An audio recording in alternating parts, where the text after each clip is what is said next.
So what is the deep end?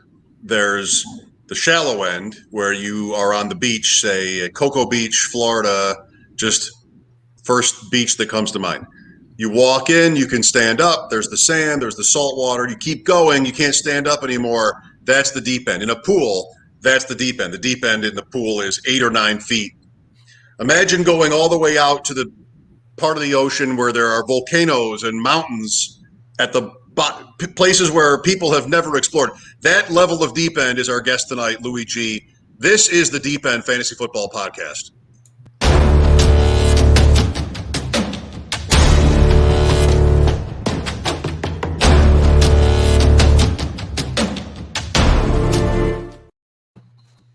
Louie, right off the top, have I oversold you? No, I mean, I don't think you oversold me. It was one of the best introductions I've ever gotten, so I appreciate that. But no, I don't think you oversold me at all. I am as deep as I'm deeper than I want to be. Let's say that for sure. Deeper than anybody wants to be in fantasy. So no, I wouldn't say oversold. Adam, do you believe him that he would rather be less deep? No, I think I'm right there. We're as deep as we need to get. How's that sound? Louie, how many teams is it? So I'm really big into Dynasty. Right now I'm holding about 62 Dynasty teams, I think. I'm at the including yours that we'll be talking about probably going into Saturday, but I'm at 62, I think what that will be. And last year total between Redraft and Dynasty, I think I was at about 79, 80 total. So when we got into it. Adam, you must have questions about that. Oh, yeah. Is that so? Are those all lineup setting leagues, Louie? Yeah, for the most part they are. And, I have maybe 10 to 15 best ball dynasty leagues, and the majority of the ones I added this off season, because I also added a child into my life, I did add mostly best ball because of the time constraints that I'll probably be dealing with this year. So I have a good system, and it's always worked, but obviously some new challenges will arise for me this year with a newborn. So let's talk about that system. I mean, I have, we know each other well, 10 to 20 the last 2 or 3 years. And there are times when I miss things. Sunday morning, waivers, I think Adam maybe would be, does that sound like a bigger lift than lineups? I mean, there's just so much to keep track of. And of course, out of, let's say 50 teams, maybe you have 30 to 40 different formats. What are a couple things you can tell people who, this is a lot of people, I'm sure, who are watching our show. They're in 25 leagues and they're thinking to themselves, I really should be in 50 more. So how do you tell them to proceed? Yeah, so I mean, I try my hardest, and I'm lucky because I'm self-employed in this aspect, but I try my hardest to stick to a schedule. And I name my teams, this, like I name my teams each year a different theme, and it just kind of helps me in my head know which team has which players. You just do that type of association. Being in very, very deep dynasty leagues, for the most part, that stuff kind of cuts down the waivers. There might be a couple guys that you would target in every league that week, and it makes that process easier. In redraft, for sure, I felt last year I may have compromised myself a little bit. You and I shared a team or two redraft, and I kind of, put that on you because you have a little bit more time than I did. And, so the redraft is definitely a different strategy, but if you set yourself a schedule, and most of the time, especially in like tournaments like FFPC and such, the 4 or 5 guys you're targeting in every league, where your budget stands. You can make it a pretty simple process by just having a general waiver strategy, which means, I usually spend my money pretty early in the season. So, you can't spend it if you don't use it, type of thing. Yeah. Louis, are you doing most of your stuff all on the same site or two, just so you can kind of manage it easier, or are you scattered around 6 or 7 sites? I made that conscious decision last year when I got really into stuff. I can't say no to Mike, and Mike runs a league on a site that I don't use much. And so that one is one that I would prefer not to use if I didn't have to, but at least it's my only league there.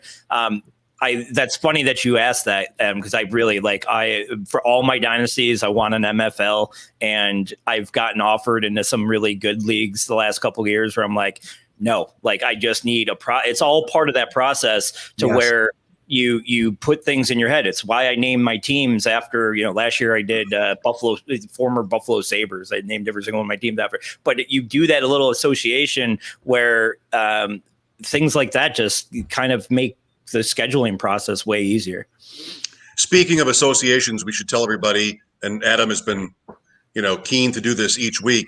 The three of us are all from Western New York, and because we assume you're associating this way and wondering, yes, it is 85 degrees and sunny at 8:18 as we host this show in our basements. But that's what life is like out there.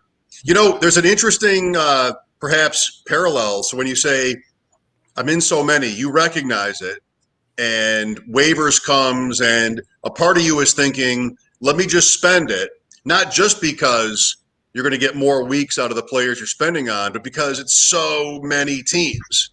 So the more I can spend in the beginning, the less I have to do in October and November. And that's a little bit like how you might look at auctions. The three of us have an auction startup on Saturday, and you could look at an auction that way, which is, let me spend my money early. It's generally, I think, considered not the sharp move.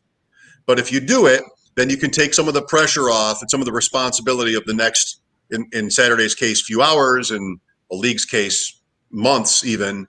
And you can sort of make that a part of your portfolio, I guess I would say, when you set out to run this many teams. I agree with what you just said, and I'll touch base on the auction part of that too, not to give away too much from two guys that are going to be in the league. But specifically for this league that we're talking about, there's some unique rules and some unique stuff to it that where it's not like you said, it's not a sharp move to go spend that money early. It may be in this scenario because everybody might be a little bit timid and a little bit wondering what's going on. And sometimes that opposite approach could be the sharp move, attacking early. And I, as much as I would hate to admit that you were right in your original statement, I think you are. I think that I do try to spread that out a little bit, but yeah, I'm spending money earlier in waivers because I'm trying to get it out of the way. I'm trying to make those teams, especially in redraft, I'm trying to make them as best as I can for the whole year, so I can just focus on running them, setting my best lineups. And at the end of the day, you can't worry about injuries and stuff because that's just part of it. If you get a major injury, you're not going to win anyways. So there's always those few players in the first 2-3 weeks that are the most valuable players to get anyways. Yeah, Louie, I think I agree. And, especially with this draft on Saturday, it's all about, if I blow out my money early, if I got good company, I got some pulled pork, I got a bar there. I mean, what better time to blow your money and sit around and drink and make fun of people's picks? You know what I mean? So there will be red wine available before 10. Beautiful. And that sounds like the worst idea I've ever heard. I mean, wine especially in the morning. Who does that unless you're at a funeral? Right. I have a friend moving home from New York City, like one of my best friends in the world on Saturday. And I was like, I'm sorry, man, I cannot help. Right. Even at he's not getting here till 6:00, but I'm planning on not being able to move anything at 6 p.m. So yeah, that might be just the reason why I spend money earlier while we're still able to talk. But to go back to your point, Louie, too, about spending your money early, and that it's very interesting because when you have as many teams as you run and I run, it even goes into draft strategy, right? So like a lot of people say a wait on quarterback, and I'm a wait on quarterback guy, but I also don't want to be scouring waivers for 50 football guys teams for the quarterback that gets dropped and picked up. Like me, I'll take a quarterback in the 9th, 10th, 11th round, and then I'll take another one in the 16th just to make sure I've got 2 guys so that I don't have to waste my time and my energy on grinding quarterback waiver wire all year long. So I think it depends on like what type of tournament you're playing. You know, maybe if I'm in a single high stakes league, like I'm doing the $3,000 varsity this year in Vegas, and that one I probably will just go with my best single league strategy. But if you're managing 50 plus teams or 10 plus FFPC main event teams, it's, you know, you almost got to draft knowing that there's only so much bandwidth I have to be able to manage these teams. So I'm probably going to use a lot of my waiver wire money early, and I'm probably going to draft either a stud quarterback or 2 mid-level quarterbacks, so I don't got to grind that waiver wire. I totally agree with that. And going to that, I'm sure this is going to be something that's coming up, or you want to talk about with someone that has this many teams, is sometimes diversifying is not just helping your chances to win, but it's also helping you be able to manage that. Yeah. So like I diversify a lot in my strategies, not so much like if I just happen to draw the same spot, 3 times in a row, those teams are going to look very similar. But when I do draw different spots in draft order, that's when I try to diversify as much as possible and not target the same mid to early round guys, mostly because of those type of strategies. Like I agree with you. Normally in a high stakes single quarterback league, I'm going to do the work to stream quarterbacks and stream kickers and stream defenses. Sometimes in these tournaments, I'll just go with a QB that I know is going to be on my roster for the year. He's not somebody I'm going to have to worry about each week. So part of it is workload. Right? Like maintaining your own workload, because it sounds stupid for fantasy football players for not playing the game, but you need to stay mentally in it all year too. You need to stay, you can't tire yourself out or you're not going to win. Yep. Well, we keep coming back to that. Like there's sort of I think you have to admit there's a compromise you make because of how many teams it is. Now, again, I know you well. If somehow it became federal law that you could only have one fantasy football team, you would have to figure out in those critical moments, who do I believe in the most? And then because it's how the game goes, by week 3, you're just like, how did I wanted that? It's just luck. Saquon Barkley tears an ACL and you're just done. So you want to have, I think, optimally, if you're a card player, you want to have more than one, but you probably don't want to have 70 because there are compromises you have to make. What do you think if you could put aside all the different other forces? I'm bored tonight and I want to draft. I do that. Yep. I'm out with my friends and we're together and we're drafting. Like if you could put aside all the other influences, what might be, and I want to hear Adam on this too, what might be the right number to give yourself the best chances of winning before crossing over into that other threshold where you start to suffer? I understand the question, but I disagree in the sense of that I think I handled the 80 or 100 plus teams that that I did well, to where I treat you're a lot like this too. You and I talk about this, but I treat the $50 leagues the same as the $1,500 or $1,800 leagues. And maybe that's not the right thing to do, but I only know one process, right? So and you need those small wins to, compensate some of the big losses and such. And maybe because I've had a lot of success, and I'm not sitting here and saying that it's going to last for 5-10 years, but maybe because I've had a lot of success, it's made the effort more worth it.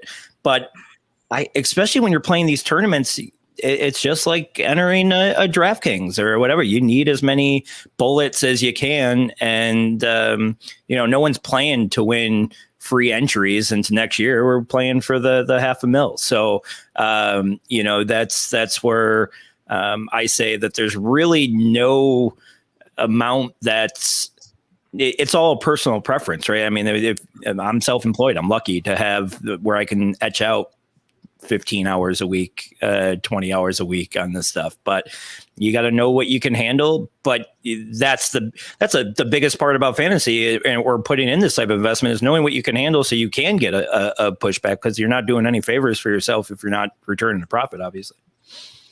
Yeah, for me to be kind of more specific it's probably like 40 lineup setting managed teams is probably where I'm at.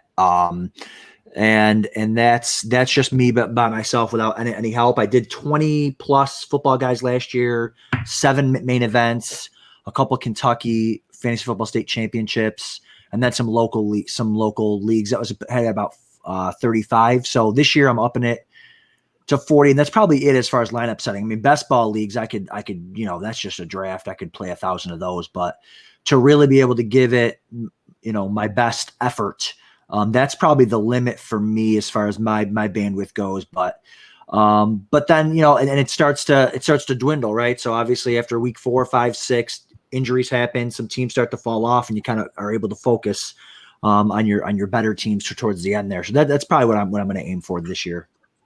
Just today, I booked my flights for Las Vegas for that first week. Louie did too. Adam, I know your itinerary. We're all going to be out there. It's my first time for this. I've been there maybe 6 times, but not since 15 years ago, probably. Louie, what should I know? Like, what do I want to know about that week? Fantasy football wise, I know about those tickets you can get handed on the strip, but and I will never drop them. By the way, if they hand you the ticket, you take it. You have a pile by the time you get from Mandalay Bay to Caesars. You're gonna be exhausted, and you're gonna have a stack, and you're gonna throw them out. Like, I'm not gonna drop them on the ground. It's only being polite. It's only being polite. That's it. I keep them myself. No, as far as a fantasy aspect, Adam, I know you've been out there quite a bit too. Like, I only was out there last year for the first time for the FFPC drafts, and it was just such a cool experience. I mean, the best thing about this whole community, and you and I talk about this often as well, is just the camaraderie and the getting to know people in fantasy, and just almost. I never met anybody that was like, oh wow, that guy was a real douche. Or, it's never that way. It's just always people want to know about your podcast and stuff like that, and what you do and where you play, where you're from. It was a great experience. The Thursday night party was a lot of fun to watch the Thursday night game. That's always a really cool thing that they do. FFPC, I play a lot in it, and I know some people will say they take a lot of rake and yada yada, but I think that they are just a Class A organization from the top, and they really put on a good show out in Vegas. So I think we're gonna have a really good time. I'm excited for it.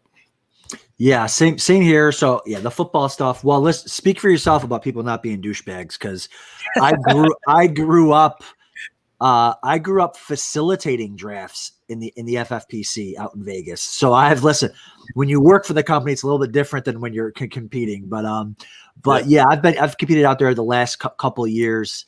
It's an absolute blast. And the Thursday night game is just it's so interesting, because a lot of the drafts happen before the game even happens, right? And then some drafts happen after the game. So I'm usually in a little bit of both. So that game means a lot for week 1. It affects the ADP of guys tremendously. So that's super interesting to watch. I remember a couple of years ago when Kansas City went and Kareem Hunt went crazy on that Thursday night game. I remember the chatter, the buzz during the Thursday night game, and then everyone goes and watches the immediate main event draft that happens right after that. And just to see, he went like the 101, right. Which was, he fumbled on his first play. Yeah, there you go. As a rookie that night, and then he had the kind of night that got him to 101. That's right. Yeah, and people were like, "Oh, that's crazy. He's not worth." He ended up being worth it, because he ended up having a phenomenal year. He's a phenomenal player, but rushing title. Yeah, just that buzz on that Thursday night game. And then unfortunately I won't be able to stay, but that Sunday viewing party too is great. Just everyone's fired up during those games too. But yeah, there's enough fantasy football and NFL football to go around. And I think I was telling Mike, the best thing about the Thursday night game is on the East Coast, normally the game's over and you're going to bed. And the West Coast, that game's over and it's time for dinner. It's time to go out, so I can't wait. Yeah. Great trip. Lou. Go ahead. I'm sorry. No, I was going to change the subject a little bit. Go ahead. Do it. I have a player in mind that night this year whose draft position changes the most the next day. Oh, man.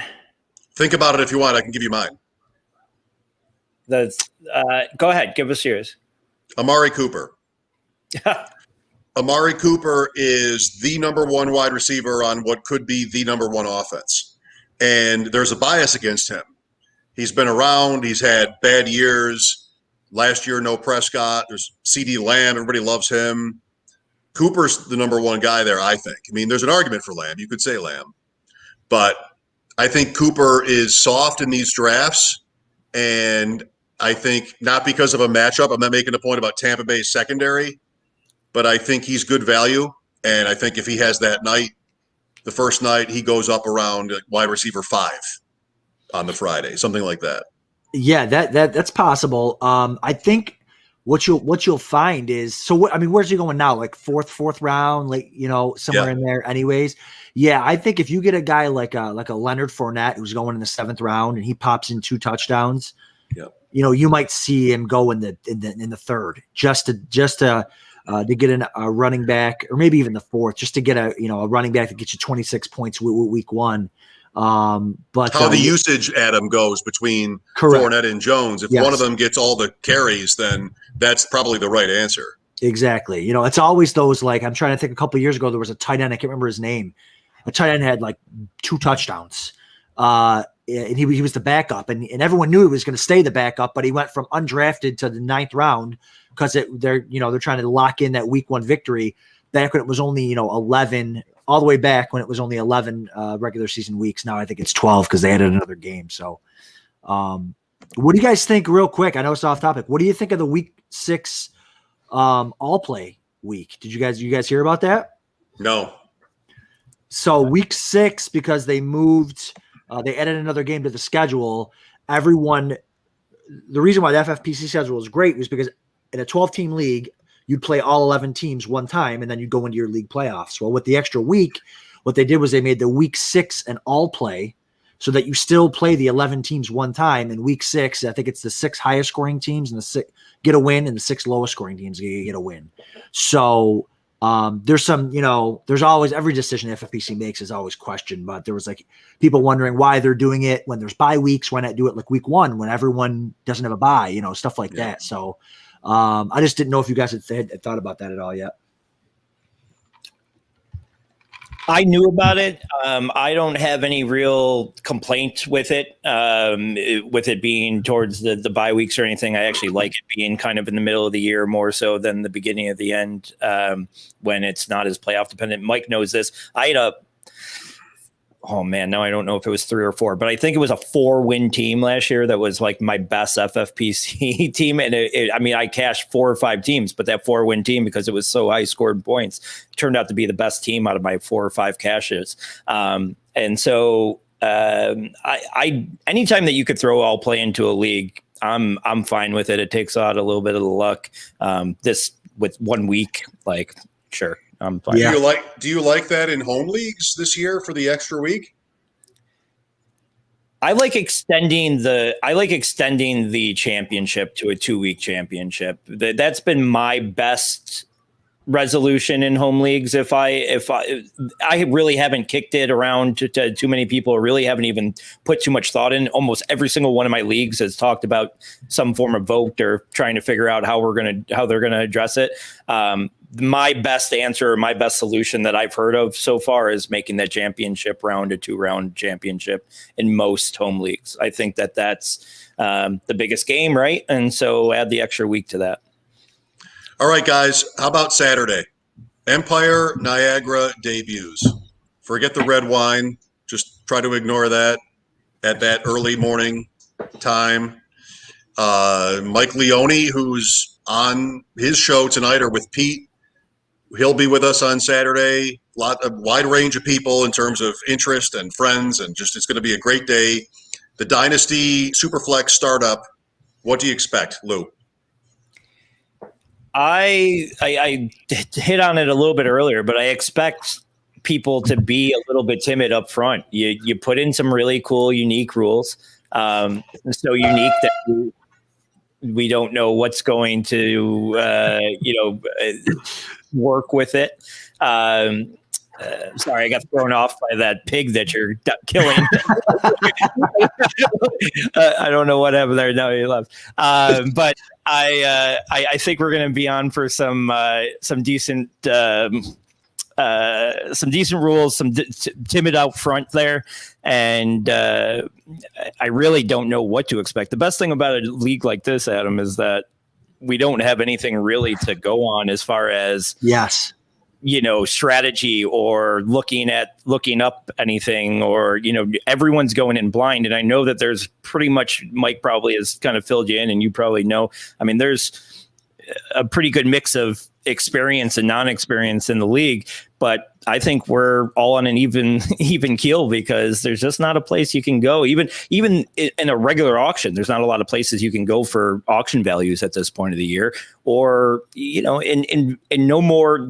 So much more in redraft, auction values are way more varying to the person, right? So you in a redraft, you're usually going to just follow that redraft ADP, and you're going to try to stay somewhat within it. In an auction, all goes, and you hate all the players that you hate. You're not going to be forced to take them. When you see I'm not a big Zeke guy. Say I'm at the end of the first round, I see Zeke, I can't pass up on him because it's just too good of ADP value. In an auction, I don't need to worry about that. I don't need to worry about taking somebody I don't really like just because I'm getting too good a value.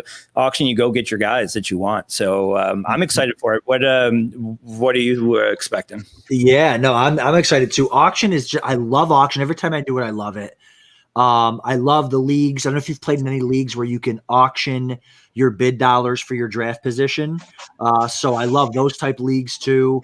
But the auction's so great, but because you had this strategy, right, that you want to go by, but the auction, all it takes is one other owner to have the same strategy, or like the same 2 or 3 guys that you like, and it jacks the price up on them, and then it throws your strategy kind of out of whack.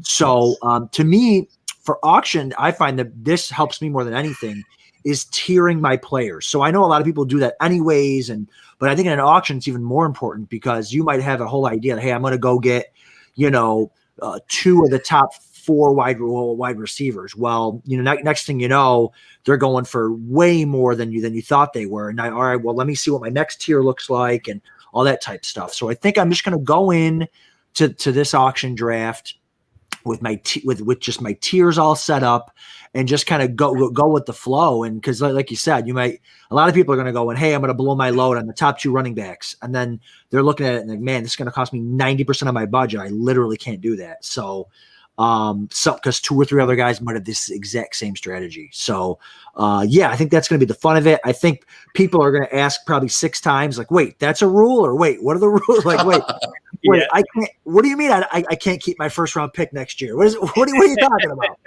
So I think there's going to be a lot of that. Which, by the way, I know you've talked about a couple times probably on the podcast, but that is, to me, my favorite rule in any league that I'm in. I think it's going to add a really unique part of it. So I'm all for that. You can't hold on to your first round pick rule. I'm a big believer of that. I like that. There should be no incentive to lose. And I'm excited about the standings and the schedule. So we have used what's called the page playoff system. They use it in Canadian curling, which our secret, that's my obsession. So you play a 10-week season, 12 teams, 2 divisions. Then the top 4 in each division go through. You take your records with you. The bottom 2 teams in each division are done after 10 weeks. And I think by my explaining this right now, no one will want to ask that question on Saturday. I left. I don't know if you guys noticed. I left for a few minutes there. Louie, could you repeat everything you said while I was gone because I missed it? That's right. It was all really good stuff. Just imagine the best strategy. I actually set up whatever you had to leave for, so you didn't hear my strategy for Saturday. Okay. Go ahead. I was just saying, Louie and I just agreed to every time that you bid on someone, Mike, we're gonna take turns jacking the price up on the guy. So. Yeah. I feel like that. I mean, what happened was unfortunately beyond my control, but that is a power move to just ask a question in an interview like this and then walk away. Well, Louie's got the mic. He can do the actual mic drop. You know what I mean? And I thought of it. I have to use it on Lou. Like, hey, Lou, what do you think of the Bears this year? just no interest in your answer. That's how half of our conversations go, anyways. So that's fine. Yeah, right.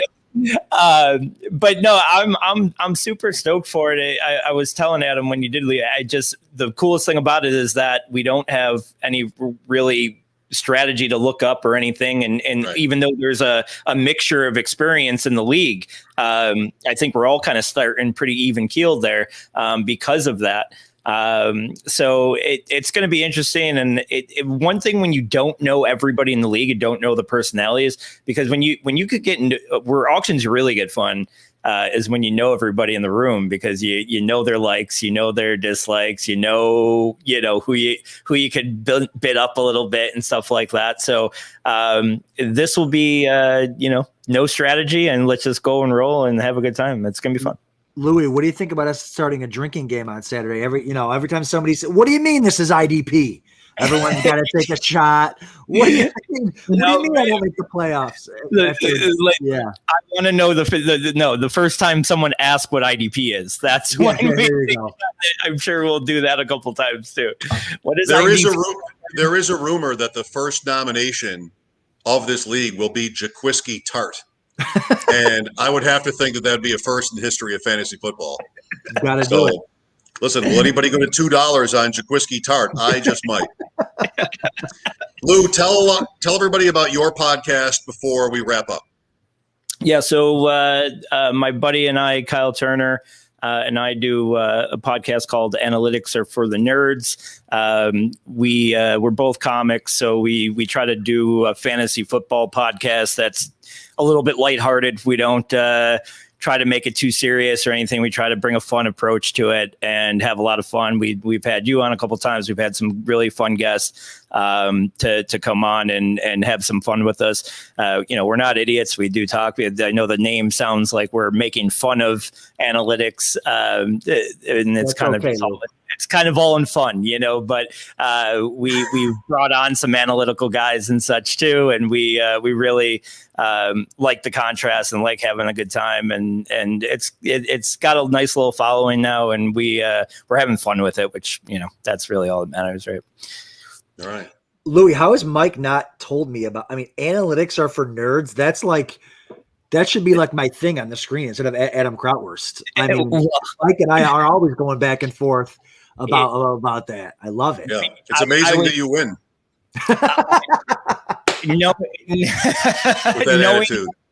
Knowing that we were going to be seeing each other Saturday at the draft, that was when I was going to tell you all about it, and we'll have to get you on the pod coming up. I love it.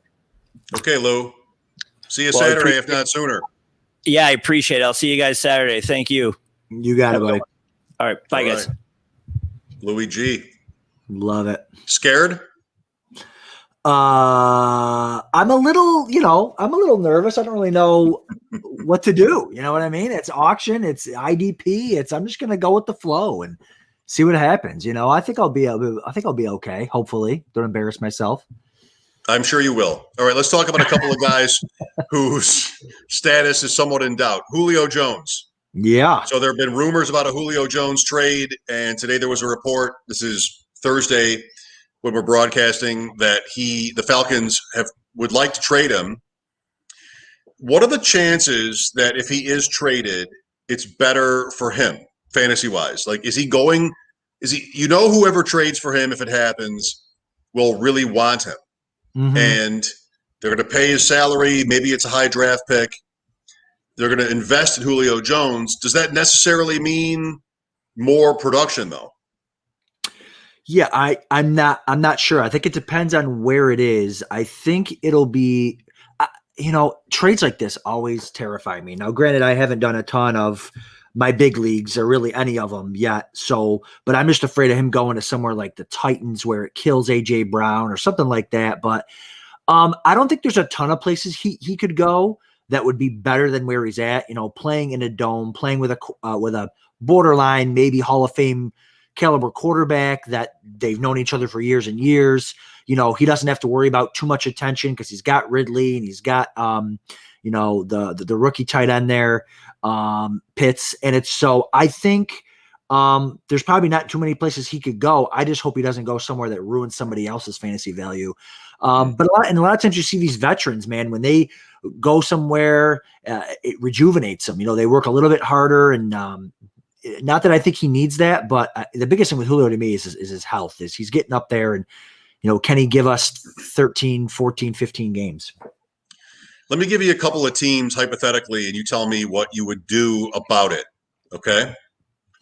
So Indianapolis is pretty obvious. Like they are not obvious at receiver and targets and how that will go. It could be a lot of different ways.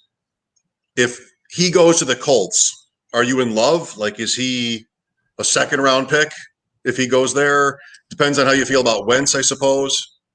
Yeah, so I guess my question is, real quick, is why is Julio a 4th or 5th round pick? Is it because of the offense he's in, or is it because people just think he's over the hill? If they don't think the offense can support him, then I think that's great for Julio to go to Indy, because I think Wentz obviously has a big arm.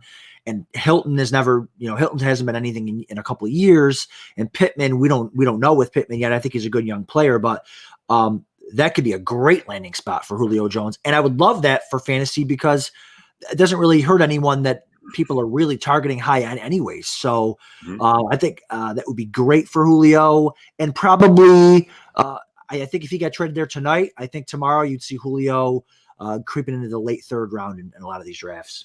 Yeah, second round is tough. There are not many receivers. You have a little bit of a run between the end of the 1st round and the middle of the 2nd round where you see Diggs go and Hopkins and those guys, even sometimes Devontae Adams. I mean, no one knows what to do there exactly.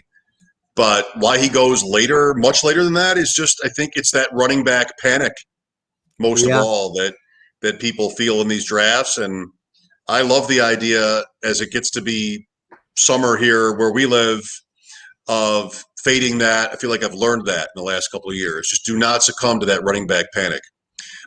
Quickly, 2 more. New England. What if that happens? New England has spent a lot of money. Maybe they make the cap work and they're going all in. They're pushing their chips. What do you do, if anything, if he goes there? You probably want to get off him. Yeah, I would probably so right now his ADP's in the 4th round. It would lower for me. Quarterback situation. I'm not a Cam Newton or a Mac Jones guy. More target competition than in Indy. I feel like, because I feel like he'd be the number 1 receiver in New England by a mile. But they just signed those 2 tight ends. Jones and Henry and Jonnu Smith, and I think that's the route that they want to go. But I think he'd be okay there, but the quarterback play is such a downgrade, even from Wentz, who hasn't been good in a while. So I think you have to build that rapport with a rookie. I think Cam Newton's arm's fallen off. So no go for him in New England. Okay. Quickly. Also, we talked on WGR today with Sigmund Bloom about Julio Jones and the Chargers. He brought up the idea of LA Chargers. That'd be pretty sexy. I love that idea. That would be, I'm all in on the Chargers anyways when I'm drafting. That would be just so sensational for everybody. I mean, they would just throw the ball more, I think. They're already going to throw it a bunch. Everyone, you couldn't double team anybody. Keenan Allen, it would be a perfect compliment for Keenan Allen because Allen's like that slot move slot receiver that's working those underneath routes. He's so good at that. And Julio can take the top off. He can run those short drags, catch it and go. I mean, it would help out Eckler. It would, take guys out of the box for them. It would kill Mike Williams, who I have quite a bit of shares of right now. But man, that would be, I would love to see it for football, for fantasy football. I'd hate it for the Bills. I think that would be super exciting. I'd like to see Mike Williams go the other way. Yes. The Falcons are trying to save money. They still have Matt Ryan. Like, they still have a team where they might want to try to make the playoffs. Yeah. Although the Julio trade would seem to run against that. But Williams has always really just sort of been limited for one reason or another with the Chargers, and the Falcons might think they can come up with a facsimile of Jones. But now we're getting pretty far down the road on a trade that doesn't exist. All right, Detroit. So Anthony Lynn, the new offensive coordinator today, talked up Jamal Williams. What are your feelings about DAndre Swift? Does it matter what Lynn said? Do you think compared with the rest of the industry, higher or lower on him? I'm probably lower. I'm definitely lower on Swift. It absolutely matters what Anthony Lynn says about Jamal Williams. I think as long as he believes what he's saying and isn't just trying to throw people off the scent or whatever, but it absolutely matters. Coaching is so important, and that's the hardest thing. It's, we talk about this all the time. It's not about what coaches should do, it's what coaches are going to do. And Anthony Lynn, he gets his mindset on stuff just like all the other coaches do. And Jamal, and he's a decent back. It's not like he's a scrub. He was fine in Green Bay with his role. I think he's a problem for Swift. And I'm down on Swift just because I think their offense, I think their team's going to be terrible. I don't know what their over under is, but I think it's like 3 games or something crazy in a 17-game schedule. I think they're going to be playing from behind a lot. The offense is going to be really, really bad. I'd much rather take a Justin Jefferson or if Diggs falls that far or something like that, like a high end receiver, even Austin Eckler there. There's just Swift I'm probably further down on, and it really does matter what Anthony Lynn thinks. I think you're right. It doesn't have to, though. He's not the head coach, and the head coach is kind of I'll say this I don't mean this to be completely insulting. He's a little bit of a maniac, maybe. Why? Because he's biting kneecaps? Is that why? I mean, just he wants a pet lion. I don't know. Like, I couldn't be farther away intellectually from these football guys who are all just about lions and kneecaps and just like guys like that. I just feel like they're the farthest away from me that it gets. Just sort of the most different from how I think. So Williams he's with Green Bay. He was always able to work his way into the plans. Yeah. And Detroit paid him. So he probably has some role there, but Swift is this huge talent. And I don't think I need to know that DAndre Swift is going to get like sort of to exaggerate a little bit, the Christian McCaffrey sort of usage rate, or Barkley or one of these guys. I don't think I need to know that to think that Swift can be an RB1. I mean, I feel like he probably is. There are lots of other ones you could say that about, and a couple of those guys are going to get hurt, and it's going to be random or just not going to be.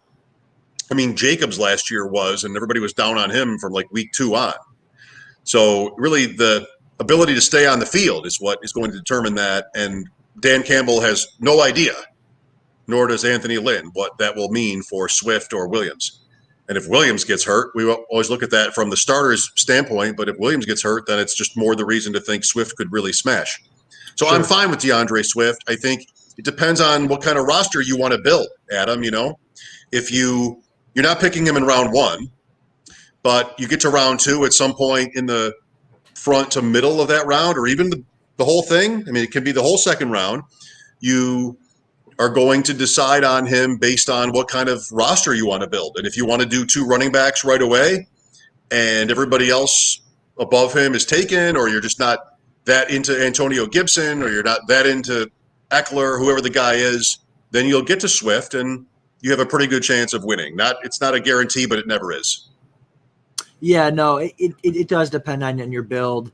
I tend to lean more receiver heavy after the first round. So that's kind of where my head's at. Cause all those receivers that are kind of going in that mix there, they're going to get theirs, So it's just a matter of, can you handle Swift being maybe not in every single down? Cause they might, who knows? Jamal Williams might be their third down back. DAndre Swift's more than talented enough to do it all.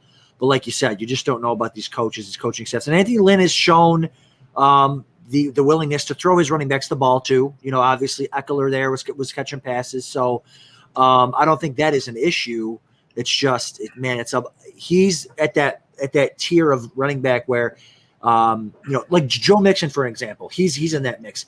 I know Joe Mixon, if he's healthy, he's going to get all the touches. So and targets are worth 1.5 times more than carries. So to me, it's all about, is he going to have that pass catching role?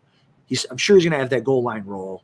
But there's just a couple running backs I like better in there, and there's certainly some receivers I like better in there. So if you pick a receiver in round 2 after picking one of the running backs in round 1, who's your running back in round 3? Yeah, so that's it. Yeah, so the tier for me right now in round 3 is Miles Sanders. Once he's gone, so I've got, Edwards-Helaire, Dobbins, Sanders are all going in the 3rd round right now. Once those guys are gone, I'm dipping into the receiver pool there. The Keenan Allen, Michael Thomas, Allen Robinson. So, and then that's where I'm going for the next couple rounds, actually. 4th round, Julio Jones, Chris Godwin, Mike Evans. So, that running back dry land or wasteland, like you were talking about earlier, to me starts after Miles Sanders and goes for a couple rounds. Well, we'll have to talk about him in the coming weeks, Sanders, because there's a little bit of a polarizing player. Yep. All right.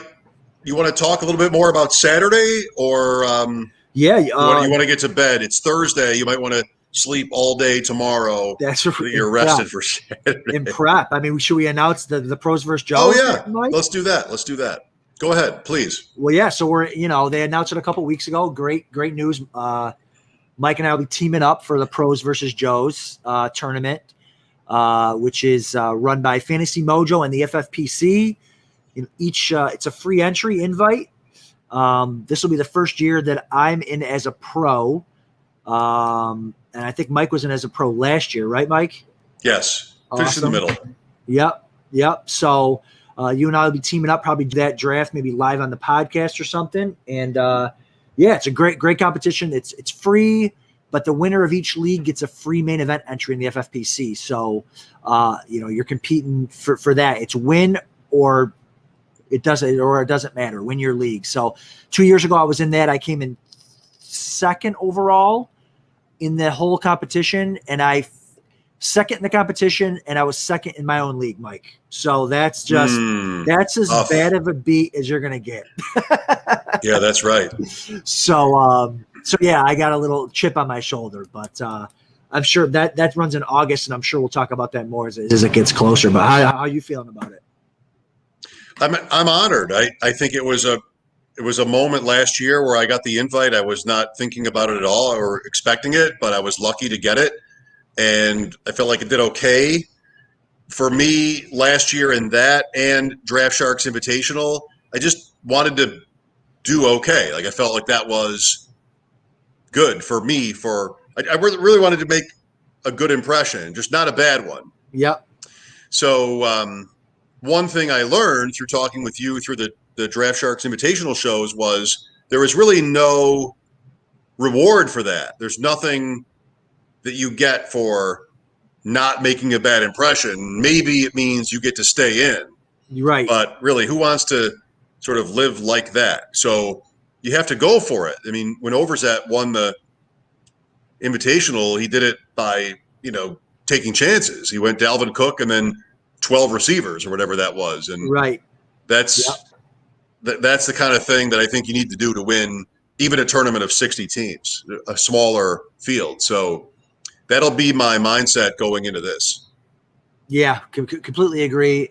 A lot's going to change between now and August, and even a lot changes because it's over the course of 2 weeks, right? So there's 6 drafts, 3 1 week, 3 the next, and it's in the middle of August. So there's injuries, there's all types of stuff that are going to happen. But yeah, I'm looking forward to it. All right, so Vegas is a ways off, but we've made our plans. I got to figure out what to play in out there. Yeah. Look up the schedule online, get on the FFPC schedule, see what fits around. Now, there's nothing Tuesday night or Wednesday, but so you get all your fun, your super fun Vegas stuff out of the way then, and then we'll hit the mean streets of high stakes fantasy football. Wednesday is the Lazy River and the Manilow show. That's right, of course. Then Thursday it gets real. 2 days. Thursday it gets real. That's it.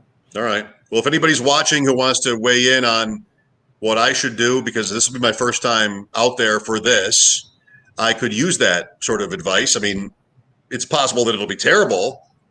But I'll at least read it and consider it. I'll at least process it.